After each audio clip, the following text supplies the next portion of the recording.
Is Hollywood cooked or effed, for lack of a better term? That's what we're going to discuss today. Thanks, everyone, for being here, both online and here at the Westport Library. I'm Dave Briggs, a longtime broadcaster, podcaster, content creator of all forms. I've covered sports and politics and finance and major world events, and I don't think I've covered anything nearly as important as AI. I don't think people are paying enough attention. I think it will impact every single one of us in profound ways. I think it will impact just about every profession we all have, certainly mine as a broadcaster and podcaster. And it's frightening. I hope our kids are paying attention. I hope our parents are paying attention. So today's discussion is about Hollywood, and mainstream media very much took notice when Tilly Norwood, the AI actress from Particle6, was unveiled, and people were freaked out. Here is a sample of the national media explosion. Last month, Hollywood responding to the debut of a 100% AI-generated actress, Tilly Norwood. You are suddenly up against something that's been generated with 5,000 other actors. You are looking at actress Tilly Norwood. Only here's the thing, she's not really an actress because she's not really a person. She is a product, 100% AI generated. Now she's caught the attention of Hollywood talent agencies, and real-life stars are raising alarms. The reason this is getting attention is this actress is completely AI generated by a company called Particle6. Tilly Norwood, 100% AI generated. By some company called Particle6. She'll do anything I say. I'm already in love. Girl next door vibes. Like if a Sunday roast went to drama school and got BAFTA optimized. But can she cry on Graham Norton? Of course she can. And it'll be clipped, subtitled, and monetized on TikTok by lunchtime. Truly remarkable, isn't it? So there was the writer's strike, there was COVID, there was streaming, and now AI comes for Hollywood. Thrilled to welcome in the founder and CEO of Particle6 and the creator, the woman who essentially gave birth to Eline, to Tilly Norwood, Eline van der Velden. She is with us from just outside London. Eline, great to have you with us. Have an audience here at the library as well. Eline is also a former actress, so consider that when thinking about what she created. Eline is also a master's degree in nuclear fusion from Imperial College in London. Eline, great to have you here. Let's just start with where I started. Is Hollywood cooked? No, not at all. It's totally fine. It's fine. Yes. So tell us... Actually, there's going to be more Hollywood than ever before, in my opinion. Tell us why you created Tilly Norwood. There are millions of out-of-work actors. Why create Tilly?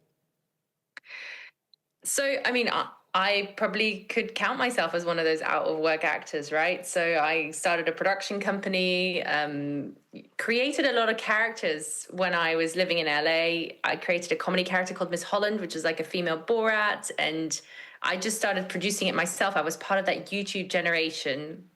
And we just had to produce and direct and write and everything ourselves and act in it and then put it on YouTube and hope for the best.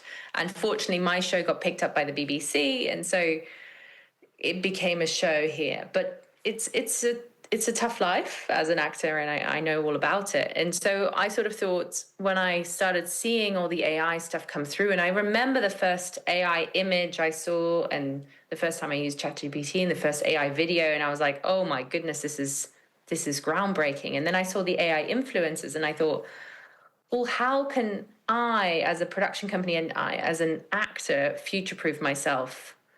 And would that be through an AI actor? And what would it be like just as a scientific experiment almost, or a creative, artistic experiment, create an AI actor? And that was what we did with Tilly.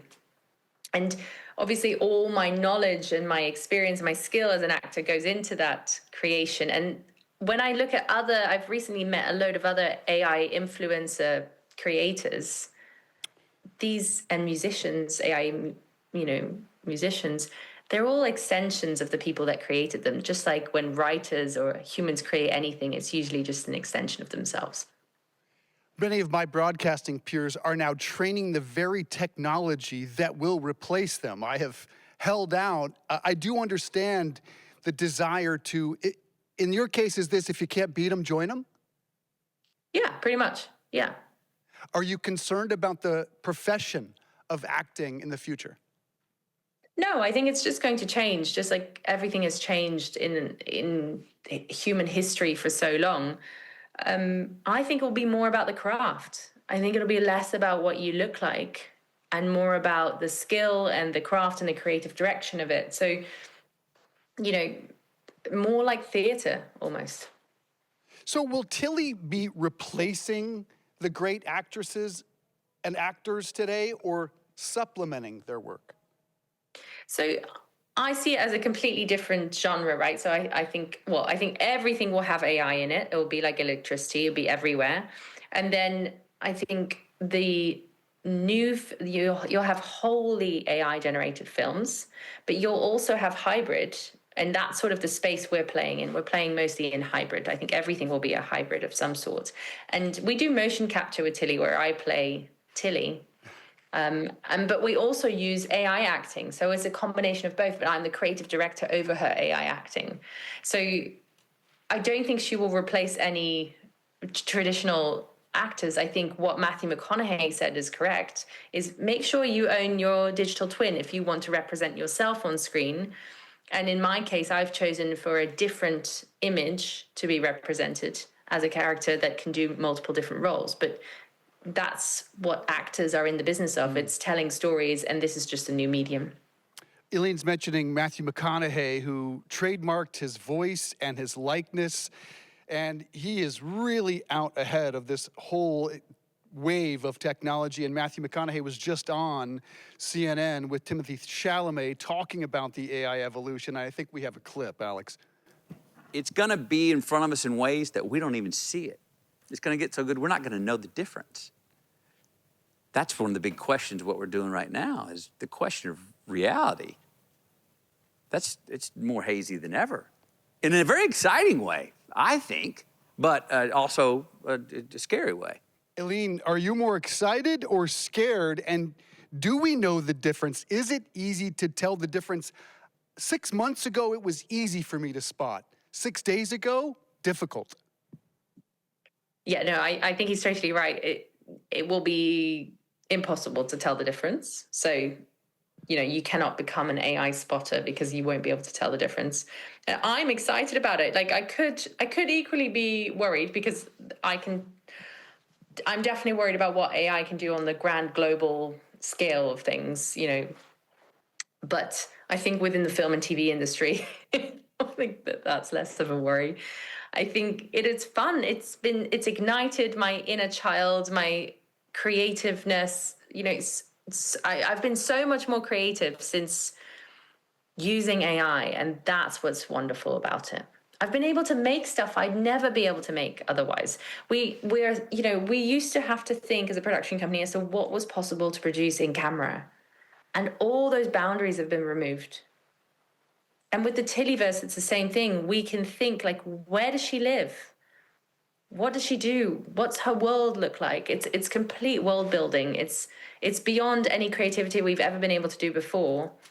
And as a small production company like us, we can, you know, go beyond. It's nice to hear optimism because I'm about 80% freaked out and 20% optimistic. SAG-AFTRA, the major union in Hollywood, had this reaction to Tilly. It doesn't solve any problem. It creates the problem of using stolen performances to put actors out of work, jeopardizing performer livelihoods and devaluing human artistry. What's your reaction to that statement from SAG-AFTRA? Well, we can go through it line by line. Could you repeat them one at a time? Because it doesn't solve any problem. It creates the problem of using stolen performances to put actors out of work. Solving work problem. We have made so many more hires since this technology has been around. It's going to create a whole new workforce. You know, more than ever before. This is what I mean with Hollywood becoming bigger than ever before, because it's going to create so many more jobs than we had. That's number one. Secondly, What was the next line? Stolen performances. Let me just stay right there. You say this will create jobs. It appears to most that it is a massive net job destroyer. Where will those jobs be created? I know. It's so odd, isn't it? It's always so counterintuitive. And we thought the same thing. We thought, okay, great. We're all going to be able to do 5 times as much as what we were able to do before. And then we started working, we started producing this, and we're like, hold on, we need another person, we need another person to do this, we need another person to do that, and then you start to realize that you have all these new job titles, you have all these new roles. The budgets are done in a completely new way. So you have creative technologists that need to work on there. You have prompters that need to work on there. You have creative directors that need to be in charge. We're working with AI DOPs. We're working with AI production coordinators. We're working with production designers, working with costume designers, and they all need to be retooled and reskilled in this new way. And they all need to still work on a production because we still need that human input. Because in the end, we're only just making productions that humans want to make. And the last part of that statement was it devalues human artistry. Yeah, so I disagree. And it goes back, actually, the previous thing is about stealing on performances. Like, Tilly wasn't trained on actors' performances or anything like that. She's actually modeled off me. So I do motion capture for many of her performances. And if it uses a model, it is usually scraped off of everything that's been online and less likely to have been from, licensed movies, because that data is much harder to get by than any, home videos that are online. So, I always say it's in the prompter, not in the tool. Just like I could actually, with a pencil, I can create Mickey Mouse, and that would be infringement of copyright, right? Because I don't own Mickey Mouse. But I decide as a human not to, because I don't want to infringe on copyright. The same with the tool. Is the tool I could create Mickey Mouse. I wouldn't, because that would be infringement of copyright. Instead, I always try to create everything original. So those are the big differences, I think, ethically, that you have to make as a creator when working with AI. One of the big reactions to Tilly was that talent agents were reportedly interested in signing her. Has she signed with a talent agent? We don't really need an agent anymore because she's so famous. Wow. Yeah. So where will we first see her? So you will see her in a few weeks' time. She has a big announcement coming out. We have had loads of interest from directors coming to us that wanted to work with her. So we always said we would keep her in the AI realm, right? So we're not going to let her take a job of a real actor that, she's auditioning for from a real film. Like, that's absolutely never been the intention with her. And I don't have no interest in taking people's jobs with this character. The point is we wanted to create a wholly original world and a wholly original character and make a new, fun, entertaining way, in a program. So that's what we're doing. We're creating this new world, and she's going to be able to do everything that she wants to do in that. We have a question from the audience. Yes, sir? Hi. So, you're saying that AI is gonna, you're hiring people, basically. But, I don't know your structure in your company, but you're hiring non-union labor. Is that not correct? We're in the UK, so we don't have... So we hire according to BEC2, which is the union here. So yes, all right, we pay you're hiring rates union costume designers for this digital product. In the UK, it works slightly different, but yes, and we would abide by the rules and the pay structure. Yeah. Because it's filmmaking is a union job in a lot of senses. So my main concern is that basically, everything's going to flip like it has in the past, where all of a sudden we have a lot of hiring possibly, but it's all, unstructured, non-labor hiring. So I wouldn't see that as good for Hollywood, basically. But we would abide by all the union rules. It's just like working with CGI. It's still computer generated. And we still need a costume designer to make decisions on the costumes that, for example, Tilly would wear, or the production design on what, the type of sofa that we would have in her living room, for example. So and we can do that within union structure or outside of union structure. We don't mind at all. And we totally agree with paying SAG. when we use actors to come in and do the motion capture, like we have absolutely no problem with unions, and that's not an issue. Just resetting here, this is Eline van der Velden, the founder and CEO of Particle6 and the creator of Tilly Norwood. It's interesting you said you don't want Tilly to take the place of current actors and actresses. I don't know that the latest unveiling from Seed Dance, this is the company that owns TikTok. ByteDance rolled out this technology about a week ago, and it blew the minds of everyone around the world. We have some of the interesting clashes created by Seed Dance. Let's take a look at this. You killed Jeffrey Epstein, you animal! He was a good man! He knew too much about our Russia operations. He had to die, and now you die too.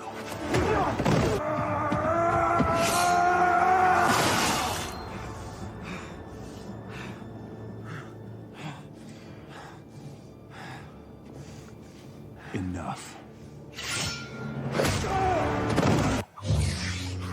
Wow, that's a real lightsaber? Okay, this is gonna be fun. Not bad for a rusty bucket. I am still in awe of those creations. They're all created by AI. Eline, what's your reaction to what you saw from Seed Dance, the company that is owned by ByteDance? Yeah, what they're really trying to show off is the fighting sequences, because that was really, really difficult before with AI. So I guess they've tried to grab headlines by infringing on people's likeness, which I don't agree with. I think if you're going to use a digital twin, which is what this is, you should get their compensation and their consent in order to do that. So, but yeah, I think it's impressive that the tech can do it now, because that we've been waiting for fight sequences for a long time. But I very much think that the responsibility lies within the creator and the prompter. So I wouldn't use people's likeness to recreate them. Clearly you have concerns and are abiding by ethical guidelines, but are you concerned that there are no guardrails essentially on this industry as a whole? No, I don't think so. Like that, for example, you couldn't do a theatrical release with someone else's likeness, right? So I think the rules still stand. You know, we don't want to be playing in that field. The whole point was with Tilly is to create something original, right? That's why I looked into her name for so long, to make sure that there was nobody in the world called Tilly Norwood, so I could trademark it. I made sure that there was no one who looked like Tilly, that she wasn't based on anybody's likeness. The whole point was to create original things. Like, that's what's fun as a creative, right? It's not, copying is not that interesting. But are you concerned about what some of the other companies are doing? Look, to each their own. I understand ByteDance here is trying to demonstrate that they can do these fight scenes. Yeah. The message has been received that they can do it. I think they should have got people's consent and paid them if they were going to feature them. Yeah, it was an interesting fight scene between Brad Pitt and Tom Cruise. We have another question from the audience. Yes, sir. Hi. I think there's an analogous play here with the creation of Pixar and the sort of boom in computer animation. That was like another tectonic movement in Hollywood. And there was a lot of panic around what was going to happen to traditional 2D animation, how it was going to evolve, and how it was going to change. And a lot of the guilds and schools, I don't want to say retrained, but offered new opportunities to learn a new style of animation. I think it's a big opportunity, and I don't want to put this on any one startup, so I could totally imagine if the answer is like, hey, we're just focused on Tilly. But do you see an opportunity, given that you're focused on the originality of what you're doing, to do something similar to what Disney or Pixar do with CalArts, which is also offer like a toolkit for people who want to build in this world? Because I think that's really the you know, like full disclosure, I work with seed stage startups. So what I get excited about is like offering tools to many. And I think that this is a particularly exciting moment to do that, but they'll need someone like you to kind of lead the way. Is that something you're interested in or considering doing, working with schools and guilds? Yeah, definitely.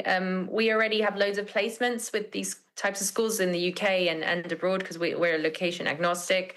So we work with the big film schools here in the UK, and they come in for placements. But yes, if there is a different way of, we need a huge workforce trained up in these new tools. So anything we can do to help with that is amazing. Yeah. So yeah, please reach out. Happy to talk about that. Blockbuster films, Eline, have been known to cost upwards of $200 million. James Cameron himself said big budget movies could be all AI in 5 to 10 years. Do you agree with that? And how much would a blockbuster all AI film cost? Oh, it's a really good question. It can cost as much. It just depends how detailed you want to be, right? Because you can scrutinize and agonize over every single little pixel in every frame for an AI film, just like you can do for a traditional film. So we usually now say about half the cost, half the time. But obviously, if you get a director who changes their mind over and over again and wants specific things, it can cost more. So it really comes down to it. And you can have a huge workforce working on them. So I think those budgets will come down and then they'll creep up again as people realize that they need more departments, more assistants, bigger teams, et cetera, et cetera. But isn't the whole idea behind using AI in film and television to save money and use fewer jobs? I know. But, any film now costs about double as what it used to anyway. So we like to creep budgets up because we like to get a bigger team on it for the art to be better. And I think that's just a natural progression that happens anyway. So yes, prices will come down, which is great because the whole industry can recalibrate and there can be more jobs because I think more money will pour into the industry as a whole. But then I think some productions will become more and more expensive, even though they're using AI, because we're already seeing that, you can add on more and more detail and levels and layers and workforce. Have you seen and heard some of the AI music that has in some cases charted around the world, and does that concern you? I mean, just like when I first saw AI in a video or in a photo, and then when I first heard AI music, I ran in, because I've been playing with Suno for a while, and I remember running into the kitchen to see my husband and be like, have you heard this? And I mean, let's say there might be something with Tilly, with music at some point, but that has really shook me when the AI music stuff came out. So, even I still get shocked.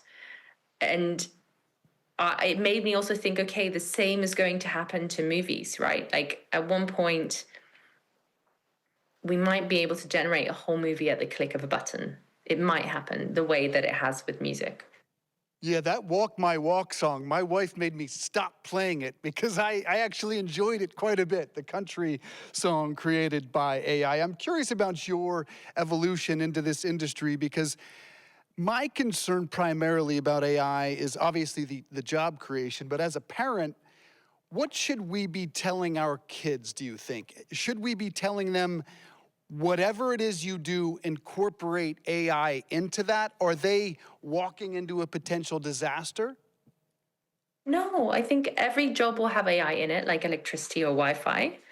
So yes, you need to know AI, but also I think you just have to, the best thing to learn as a human is to be responsive, right? So I never learned AI. I did computing, sure. I did physics and musical theater, and I'm using all of that knowledge and skill in my work now. But in going forward, we don't know what's going to come.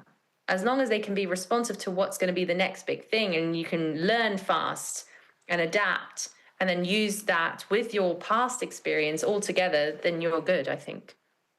At least it helps.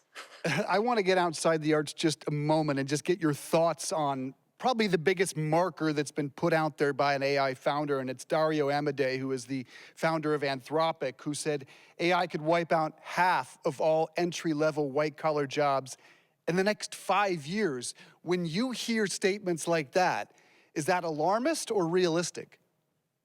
I think a lot of them say these things because it helps their valuations. I think in practice, it's very different. I think as a company owner, I love the idea of wiping out loads of people and just implementing AI, but practically that's not real. That's not true. So you have to actually have people who use the AI, and that's how you get more productivity. So I always say every single person should be able to have the productivity of 5 people when using AI. Just like, I probably do 10 times as much work as my dad did in the 80s because I've got email and WhatsApp and all these crazy tools that make my productivity go through the roof compared to what he had. So now you have people again with new tools at their disposal, and they should be able to do the work of 5 people in today's world. And so the productivity of a whole company goes up. So you should be able to do more. But humans are always going to find things to do. They're never going to really just sit back and chill out. I don't think I ever will. Even if AI could do everything in the world, I would then build on top of that and create something on top of that. Another concern I have, and I know people in the audience do, is our students. 54%, according to Pew Research, 54% of 13 to 17-year-olds are using AI daily with schoolwork, and 10% admitted to Pew, 13 to 17, that is doing most of their homework. What should we do as teachers out there? Should we encourage them to use AI in their studies and incorporate into the curriculum, or should we prevent them from using these tools because we really want to develop critical thinking skills that could be lost? Yeah, I think it's good to develop critical thinking and analytical thinking, but we all carry an iPhone in our pockets and we don't know how it works. So, at the same time, I think you need to learn on top of what's already there. And so they need to learn how to use all these tools in order to work on top of that. So you need to know how to use your iPhone. You don't need to know how the iPhone works. Fair. Another question, sir? Hi, so just a Quickly. follow-up. So before you said that you're not worried about big budget features because in essence you can't do what I was just shown, which is steal likenesses on big budget features. But I think we're all aware that actors make a lot of money from advertisements and commercials, and we just watched an advertisement that was completely stolen from these actors. And I understand that, you're great, you're fantastic, you don't do anything wrong. But, when I was in high school in Westport, Connecticut, I had a bunch of friends who did something wrong when I was there, and I got in, equal trouble for that, right? Because I was there. You're there for this. You're here. You are in this culture where we're all here. Things. Are we all in trouble? What's the question? No. What's So the question, if you could, please? So I'm using, excuse me. So I'm using an example of basically like, if you and all these people are doing this thing, and some people are across the line, sir, 1 second. Some people, as you're saying, are across the line, and you're in the good part of the line. What's your morality in all this? Well, you're breaking waves to open opportunities for people to do things that, in my view, and I hope in everyone's view, are wrong. So I think it's all down to individual, you have to be responsible for yourself, right? So I can only take responsibility for what I do and what I put out there in the world and what I think is ethically and morally right. I can't take responsibility for what Seed Dance is doing, right? That's not my creation. I didn't make those adverts. I didn't decide to put Brad Pitt in there. That is completely beyond my control. So I don't think I have to take responsibility for what they are doing. I don't think making a character is a wrong thing to do, right? With a new tool, especially if I'm trying to do it in a very artistic and original way. I'm testing things out. She hasn't taken anyone's job. She's not taking a role in any film. We've, laid clear boundaries as to what we're doing with her. So, we could all dig our heads into the sand and say, we're all not going to use any AI ever. But people will. The tech's going to move forward. That's what the Luddites said back in the day. And they burnt down the machines and, the tech carried forward and, we all use machines now. It's those Luddites would say to you, you shouldn't be carrying an iPhone. So I think it's a really difficult line to walk, but, I have chosen to lean in, to look forward. How is this going to be used as a beneficial tool for humankind? How should it be used? What ethical boundaries can I put in place that I think people should follow? And I also think, if these machines are trained on all of humankind and everything that's come before us, it's trained on my stuff, as well as probably some photos of yours. Everything has gone into these machines. And so instead of being really sad about that, which I could, because it's probably trained on my YouTube videos, I just go, okay, it's used my copyrighted material. Instead, how can I build on top of that? It's available for everyone. It's not, if it was a company that stole it and said it's not available to anybody apart from this studio, and only this studio can make these films, that would be very different. It's very democratic. It's available to everybody. And so how can I build on the top of humankind, that's everything that's come before us, and create something original and new that's going to be fun for everyone? Well said. We are fortunate to have an incredible acting program here in Westport, Connecticut. It's called the Staples Players, actors, directors, writers, set builders. What would be your advice to them that are freshmen in high school, seniors in high school, entering a profession undergoing dramatic change at the moment? What would be your advice? So what were the professions? Set builders and... Oh, actors, actresses, writers, producers, everything. They put on some incredible productions, but all of them will be impacted by this technology. So yes. What would be your advice? I don't think it's a lost cause to go to acting school. I think studying drama, musical theatre was possibly the absolute best thing I ever did in my training. I think I use it almost every day when I'm presenting, pitching, talking to you, for example.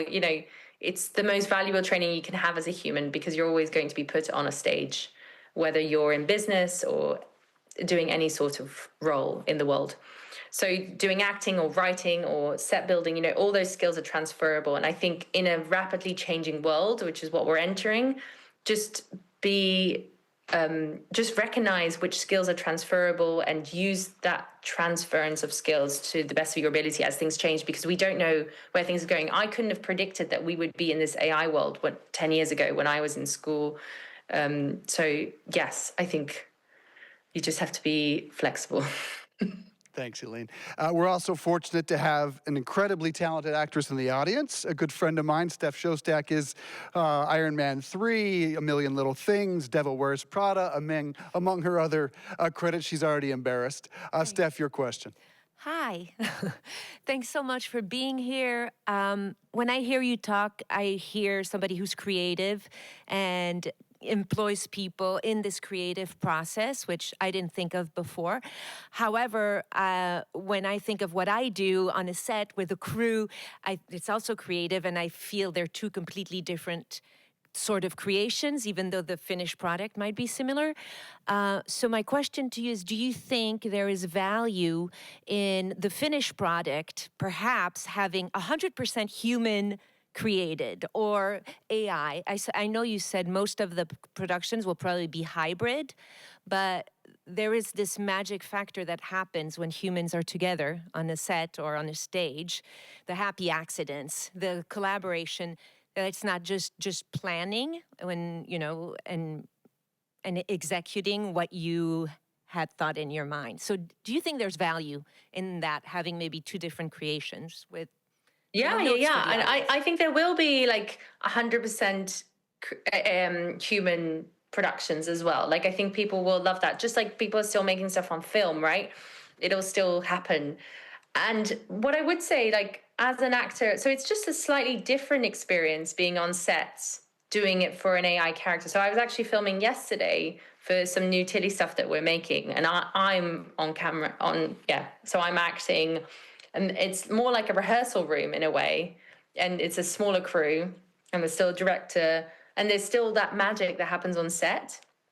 So there's still that creative element there. It's just pared down. It's more like a rehearsal for a stage show. That's more what it feels like. And it's really less about appearance and, all the things that come with that, and more about the actual energy that you give across to the character, that you want the character to absorb from you. So you also have to act much bigger, like you're on stage, actually, for the motion capture, to capture everything that you're feeling and putting it across. So that's a really, really interesting, but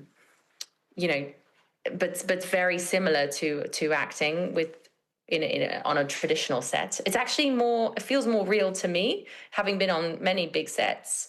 That feels very static and staged and choreographed, whilst this is much more free because you can just be. So I think you would actually quite enjoy it. And then secondly is when you're doing AI acting. So this is, say, I'm prompting my character to do something. So I'm not using motion capture to get my emotion and energy across. I'm instead using a prompt in order to get Tilly to do what I want her to do. There's a lot of weirdness, I would say, with AI acting, where it does very unexpected things, just like any AI. There's a certain flaw to working with AI that's really interesting and brings those unexpected surprises in the same way that you would have with humans.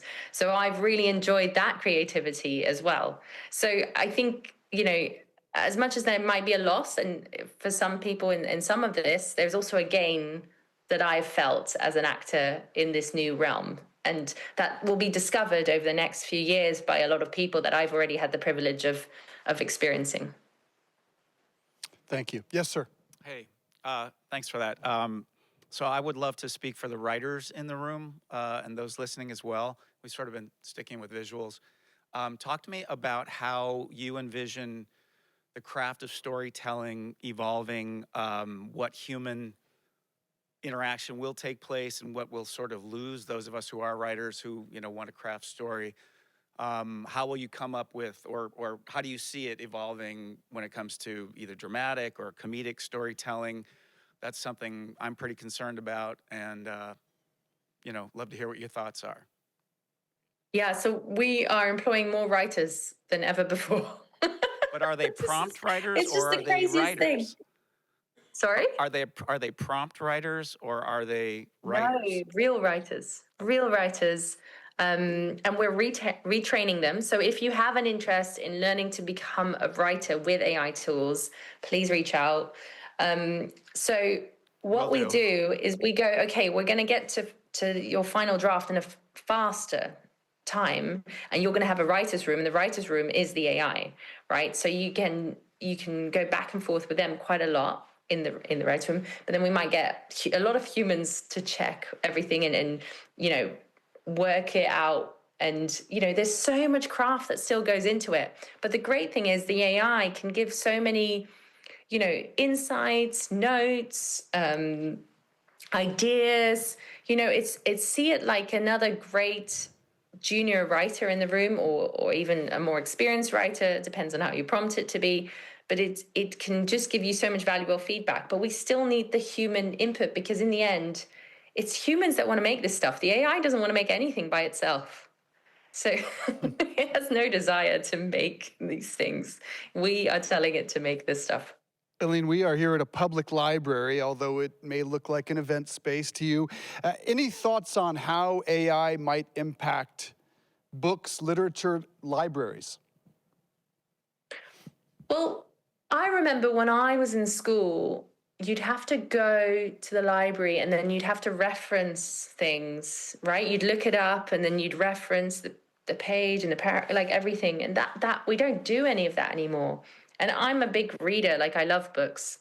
And I think that will stay. I don't think books will go away. But obviously that referencing has gone.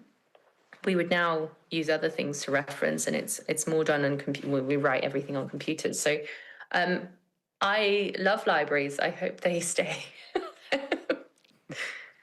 As do we. Yes, sir. Thank you very much. Picking up on what you said about ideas. Are these ideas stolen from my books, from other people's books, which all went into ChatGPT and are now taken out by people who are writing their second chapter? I'm concerned about intellectual property right. Yeah, that's the classic concern that everybody has. I mean, it's all of us, right? It's every single thing that every single human has ever done has gone into these things. And then the biggest thing that and I could get really upset about that, and we all could, right? And instead I go, okay, well, but the dirtiest thing, as someone said, the dirtiest thing is actually the human mind, because what happens is people will read something and then they'll quote it as their own. And they'll say, it's mine. I've come up with this new creation.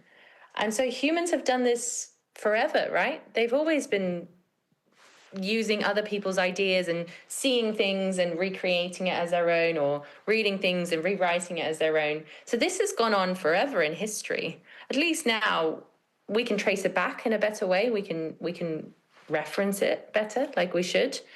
But also you can go further beyond that creativity with AI, and that's really what I care about. It's just like, okay, well, how do we distinguish this from everything that's come before and make it more original? Because humans have been very bad at that in history anyway.